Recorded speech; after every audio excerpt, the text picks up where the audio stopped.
यदि लाइफ में आपकी बहुत सारी प्रॉब्लम्स है या फिर बहुत सारी विशेज़ हैं जिनको आप पूरा करना चाहते हैं, तो मैं आपका उसमें मैनिफेस्टेशन में हेल्प करूँगी। I am Ritu Gupta, a tarot reader, numerologist and healer. और यदि आप मेरे पेज पे पहली बार आए हैं तो ज़रूर से चैनल को सब्सक्राइब कर लें, क्योंकि इस चैनल में मैं आपको बहुत सारी नई नई तरीके बताती हूँ मैनिफेस्ट करने के, आपकी प्रॉब्लम्स को सॉल्व करने के, आपकी विशेज़ को पूरी करने के, जो कि आपको बहुत ज़्यादा हेल्प करेगी, आपके घर में प्रॉस्पेरिटी रहेगी, आपके रिलेशंस को ठीक करेगी। तो आज मैं बात करने वाली हूँ हनुमान चालीसा की। आपको पता है ये जो हनुमान चालीसा ये अपने आप में एक मैजिक है। यदि आप जानते हैं कि हनुमान चालीसा तुलसी दास जी ने जब लिखी थी तो उस समय क्या सिचुएशन थी। आजकल लोग ऐसा सोचते हैं कि हनुमान चालीसा पढ़ने से पहले बहुत सारी चीज़ें चाहिए, हनुमान जी की फ़ोटो होनी चाहिए, राम दरबार होना चाहिए, आपको लोटा चाहिए, जल का चाहिए, आपको इवन ये किताब चाहिए या फिर बहुत फूल चाहिए, प्रसाद चाहिए। यस, अगर आप ये सब चीज़ें करते हैं बहुत अच्छा है, लेकिन क्या आपको पता है कि ये हनुमान चालीसा कहाँ से उत्पन्न हुई थी? यदि आपको पता नहीं है तो मैं आपको बताती हूँ कि जब अकबर ने एक बार तुलसीदास जी को ऐसा सोच के कि ये संत हैं, इनकी बहुत ज़्यादा लोग मान्यता रखने लगे हैं, तो एक बार बुलाया था। तब तुलसीदास जी ने उनको मना कर दिया था, ये कहते हुए कि वो तो सिर्फ राम की ही आज्ञा मानते हैं और राम जी के साथ हनुमान जी तो ज़रूर से आते हैं। तो इसीलिए जब उन्होंने ऐसा मना किया तो अकबर को गुस्सा आ गया और उन्होंने उनको कारावास में डाल दिया।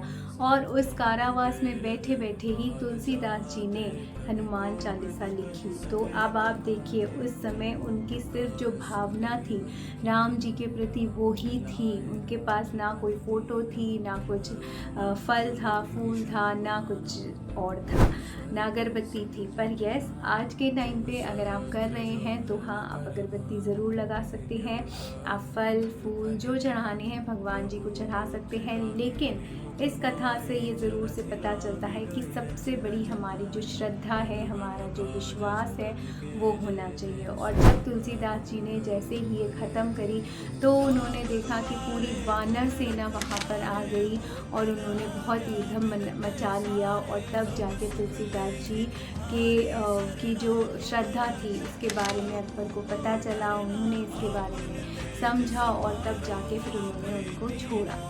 तो उसी हिसाब से आप देखेंगे कि हनुमान चालीसा जो है ये एक मैजिकल किताब है। इसके हर मंत्र में एक मैनिफेस्टेशन है। आज मैं आपको एक ऐसा यंत्र बताने वाली हूँ जो अगर आपने 108 बार रोज़ कर लिया तो आप देखेंगे कि आपकी सारी मनोकामनाएं, सारी विशेज़ आपकी पूरी हो जाएंगी। क्योंकि हनुमान चालीसा जो है, अगर आप इसका कोई भी मंत्र उठा के पढ़ेंगे, इसकी आप कोई भी 1 या 2 लाइनें पढ़ेंगे तो आप देखेंगे कि उसमें हमेशा से कुछ ना कुछ मैनिफेस्टेशन या कुछ ना कुछ मैजिकल दिया हुआ है। जैसे कि अगर मैं ये एक लाइन पढ़ूँ तो है, भूत पिशाच निकट नहीं आवे, महावीर जब नाम सुनावे। तो ये जो लाइन है, अगर आपको कभी डर लग रहा है, नेगेटिविटी बहुत आ रही है, आपको ऐसा लग रहा है कि लाइफ में कहीं भी कुछ सही नहीं जा रहा है, या फिर आपको ऐसा लग रहा है कि कोई काला जादू आपके ऊपर हो गया है, तो ये जो लाइन है, भूत पिशाच निकट नहीं आवे, महावीर जब नाम सुनावे, इस लाइन का अर्थ ही ये है कि कोई नेगेटिविटी, कोई भूत, कोई काला जादू हमारे पास नहीं आता जब हम महावीर, जब हम राम जी का या हनुमान जी का नाम लेते हैं। तो इसीलिए मैं आपको बोलूँगी कि दिन में एक बार डेफिनेटली हनुमान चालीसा का पाठ ज़रूर से करें, पूरी श्रद्धा और फेथ से करें। ज़रूरी नहीं है कि आपके पास बाई चांस किसी दिन आपके पास टाइम नहीं है, तो आप जब कार में जा रहे हैं, आप बस में ट्रैवल कर रहे हैं, आप तब भी हनुमान चालीसा का पाठ कर सकते हैं। पूरी श्रद्धा के साथ सिर्फ आपको ये पाठ करना है और आपकी हनुमान जी खुद से आपकी प्रॉब्लम सॉल्व करेंगे। और आज जिस मंत्र की बात मैं कर रही हूँ, जो अगर आपने 108 बार डेली कर लिया तो आप देखेंगे कि आपकी कोई प्रॉब्लम, कोई परेशानी, कोई हेल्थ इशू आपको टच भी नहीं कर पाएगा। और वो जो हनुमान चालीसा की चौपाई है वो है, नासे रोग हरे सब पीरा, जपत निरंतर हनुमत बीरा। संकट से हनुमान छड़ावे, मन क्रम वचन ध्यान जो लावे। इसका मतलब ये नासे रोग हरे सब पीरा, इसका मतलब जो भी हमारे ऊपर कोई रोग है, कोई बीमारी है, वो हमारे ऊपर नहीं आएगी। सब पीरा, पीरा मतलब पीड़ा, दर्द, जो भी हमारी लाइफ में दर्द है, दुख है, बीमारी है, वो सब हमारे दूर हो जाएंगे जैसे ही हम हनुमान जी का नाम लेंगे। जपत निरंतर हनुमत बीरा, हनुमान जी का बार बार नाम लेने से हमारे लाइफ में कोई परेशानी नहीं रहती, कोई हेल्थ प्रॉब्लम नहीं रहती, कोई बीमारी नहीं रहती, कोई काला जादू नहीं रहता है। संकट ते हनुमान छुड़ावे, मन क्रम वचन ध्यान जो लावे।